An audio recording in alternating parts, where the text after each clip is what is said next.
A good start actually with things. So it's part two this morning on the series of. Just seeing my little friend Amelia there. Hello.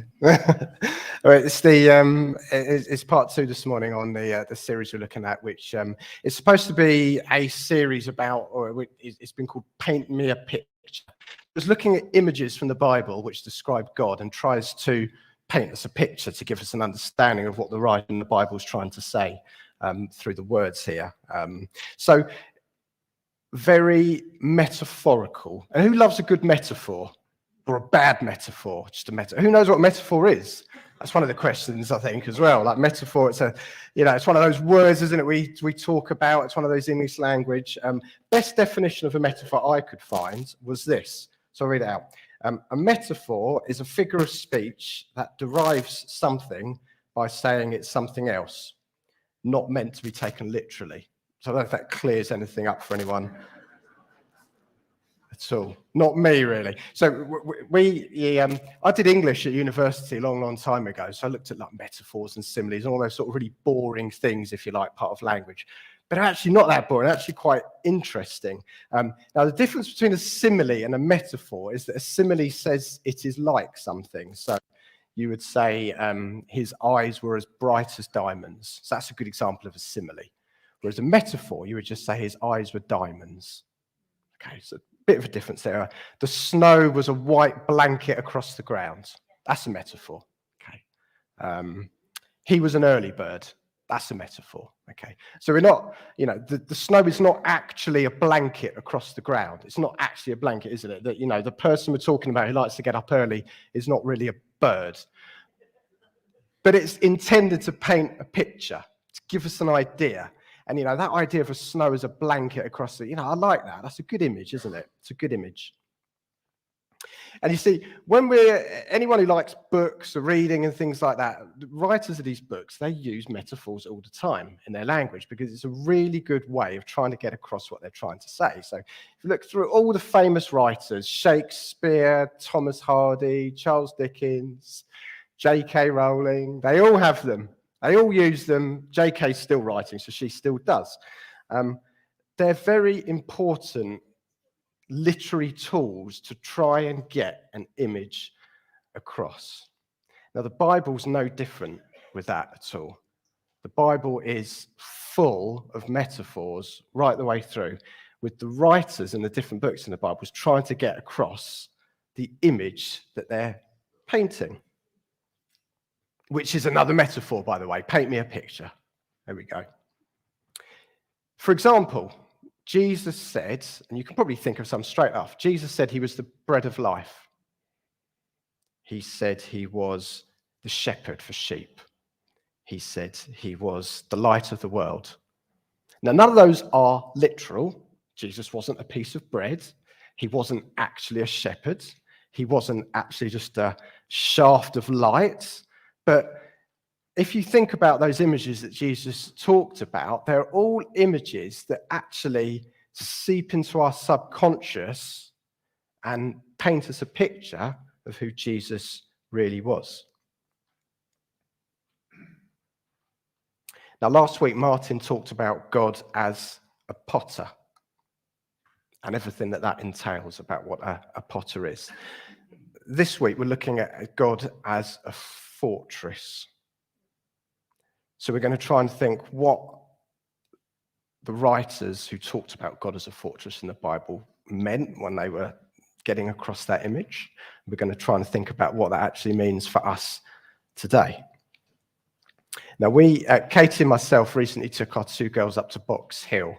They're 3 and 6, so Box Hill's quite close to you. Probably lots of people have probably been there before, and there's a nice walk at the top. It's about a mile long, which is plenty for them before they start moaning. So little walk across the top and great views across, really, really lovely. And at the end, there's a fort at the end of the walk there. And it's a disused fort. It's quite old. I think it goes back to the Second World War. So it's actually relatively new, I guess. But the girls were fascinated with the fort, and there's lots of things. There's lots of rooms to look in, and there's like chimneys to look down, and everything like that. And it's quite interesting. But the actual concept of what a fort is was actually quite hard for them to understand, really. And I'm trying to explain it to them. Now, it sort of struck me that the idea of a fort or a fortress comes across as a bit of an old-fashioned idea. So when we look at passages of the Bible to do with a fortress, of course, the Bible was written a long time ago. Fortresses were probably more relevant then to the writers, perhaps. And when I think of fort, I think of films that are set a long time ago, films like Troy or Braveheart, when you've got like marching armies and swords and spears, and that's the sort of image that gives to me. But the truth is, actually, we still have fortresses now. So especially in the world where there's conflict going on, there are still fortresses now. So in one sense, it's a bit of a timeless concept as well, this idea of what a fortress is. Now, I just want to look at a few Bible passages that talk about fortress. So the first, if you've got a Bible with you, is in, all three are in Psalms, actually. So the first one's Psalm 18:2. I'll read this out. So it says, "The Lord is my rock, my fortress, and my deliverer. My God is my rock, in whom I take refuge, my shield and the horn of my salvation, my stronghold." The second one is Psalm 62, verse 6. "Truly he is my rock and my salvation. He is my fortress. I will not be shaken." And the last one from Psalm 91, verse 2. "I will say of the Lord, he is my refuge and my fortress, my God in whom I trust." Keep your Bibles open near those passages to look back on as well, I think. The idea this morning is to just try and reflect on that image of God as a fortress. Now, the people who wrote these, David wrote the first two Psalms. It's considered that it was Moses, actually, who wrote the other one.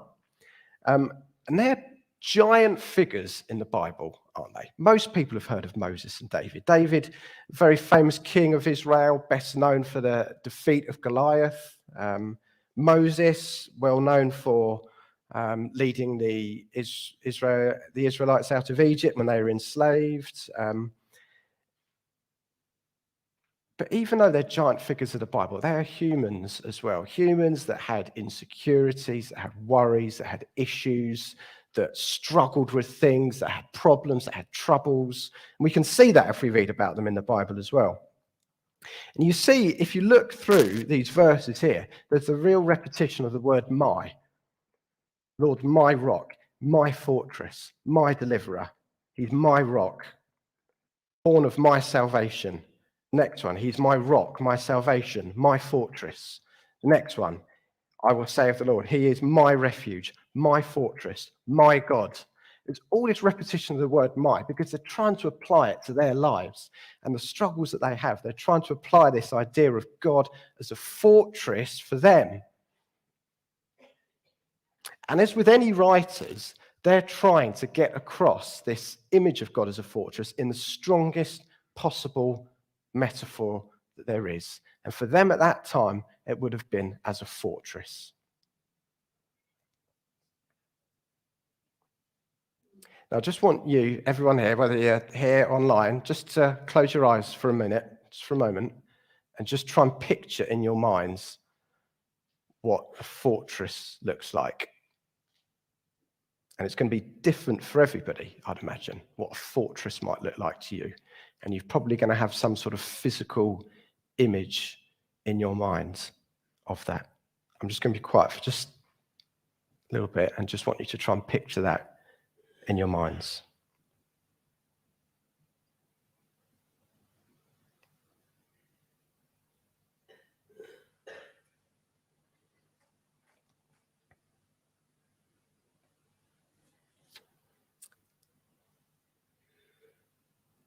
Okay, so with that, we're just going to watch a short video. So I just want you to bear in mind as we watch this video, the idea of a fortress.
So how did the images speak to you? Is that they might mean different things for different people there? Did it reinforce your idea of a fortress? Did it change? Just try and reflect on those a bit as we continue. I've watched that video many times in preparing this, and I wrote down some thoughts about it. The endless, vast sand dunes and desert that felt almost claustrophobically oppressive. The sweeping clouds across an endless sky. The sinking sand in trying to navigate an ocean of wilderness. The unmoving rock faces. The deep forests. A sweeping lush green across the landscape. The vast blue ocean. And a fortress above everything, beneath beautiful sun, swirling mists enveloping it. But when they clear, the fortress still stands. You see, just like those people in the Bible that we looked at, we need the strength, the security that a fortress brings, because God never promises that life is going to be easy. Martin talked about this a few weeks ago when we looked at the book of Genesis, and there's a lot wrong with this world, isn't there? I think we can all agree with that. There's a lot wrong with this world. And there can occasionally be this false myth that if you're a follower of Jesus, things are going to be better, they're going to be easier. And that's not true, because if anything, the law of God is so at odds with the law of the world that things can be harder. And life is hard, whether we are a follower of Jesus or whether we're not. Life is hard. So if life is hard, and it is, where do we go for our refuge and our strength and our renewal? Where is it that is reliably firm and solid? Where will the foundations not crack beneath our feet? Now, I like a good football analogy, or a football metaphor, maybe you could say. And I'm a big Liverpool fan. And years back, about 10 years ago, I remember we were right in the middle of a big push for the title. So for the uninitiated, that's trying to win the Premier League title, which for Liverpool doesn't happen too often. And we had a brilliant team that year. We really did. It was full of top-class players. Suarez, Sturridge, Sterling, Coutinho, and anyone who knows their football, they'd be nodding along in appreciation at some of those names. In the final couple of games, it all fell apart. We had a bad loss against Chelsea, and then we had to play Crystal Palace, and we were 3-0 up with 10 minutes to go, and it brought it back to 3-3, and it all fell apart, and we lost the title. Now, why did we lose the title when we were so good that season? There's lots of reasons for that, of course, but the main reason was the defence was not good enough. We had all these brilliant players going forward, but to win a Premier League title, you need a solid foundation. You need strength at the back. Teams do not win Premier Leagues without that solid foundation, no matter how good they are going forward. Now, of course, Jesus told that parable, didn't he, about the two men who built the house, one who built the house on the sands and the house sunk, and the other man who built his house on the rock, which stood firm. Brilliant story, brilliant analogy, great imagery there. I've always liked that one, I think, because you can really try and understand, can't you, the image and what Jesus is trying to say with that. Where do you run when you are in trouble?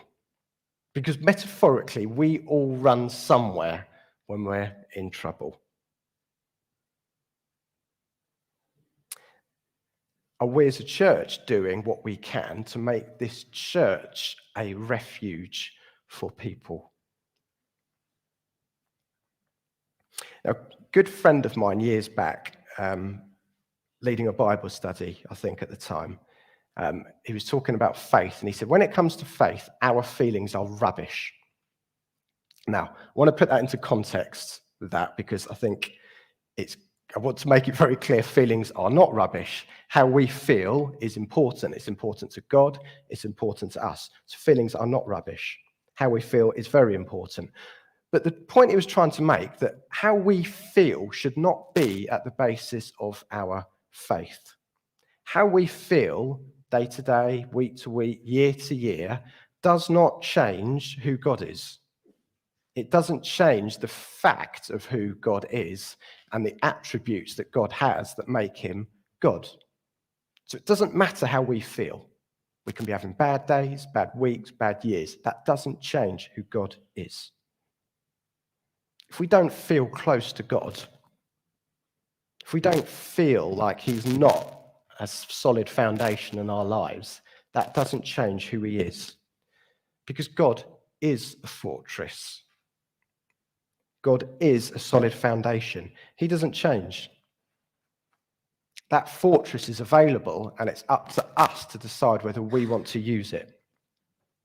Use that as an encouragement, Because the foundations that God provides are still there. They haven't weakened, they're not soft, they've not mellowed or softened at all over the years. They are as strong, they are as immovable, as powerful as ever. It's our choice whether we take refuge with that. And maybe you're listening this morning and you really need that stability that God brings. And let's face it, we all need stability.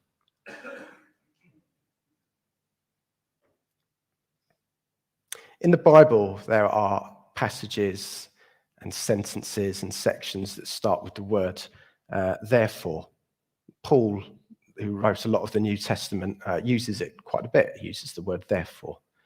Now, I was always taught that when you look at the word therefore, you should ask, what is it there for? Okay, so if Paul ever uses the word therefore, if you look at the passage above that, actually, they're very linked. So he'll say, therefore we need to do this. And if you look at the passage above, you can see the reason why Paul is saying we need to do this. Now I want to try and apply that to what we're looking at today. It's the idea of God being our fortress. So if you think of it's a statement of fact, if you like, God is my fortress, therefore. So in other words, what does that mean for you? If you can say, God is my fortress, therefore. How can you live your life a bit differently in that knowledge? Can you actually try and connect with the fact, and that's what it is, connect with the fact that God is a fortress no matter how you're feeling today? So I just want to finish by saying, be encouraged that God is a fortress, but be challenged as to what that means for you. And I'll say a bit from that video again. The sweeping clouds across an endless sky, the sinking sand in trying to navigate an ocean of wilderness, the unmoving rock faces, the deep forests, the vast blue ocean, and a fortress above everything beneath beautiful sun. Swirling mists envelop it, but when they clear, the fortress still stands.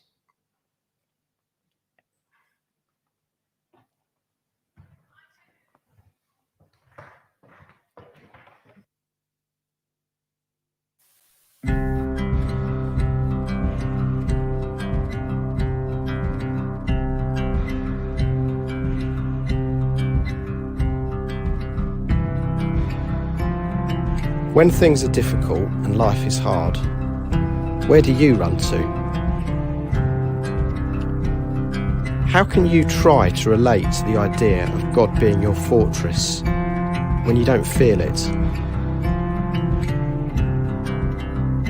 If God is your fortress, what does that mean for how you live your life?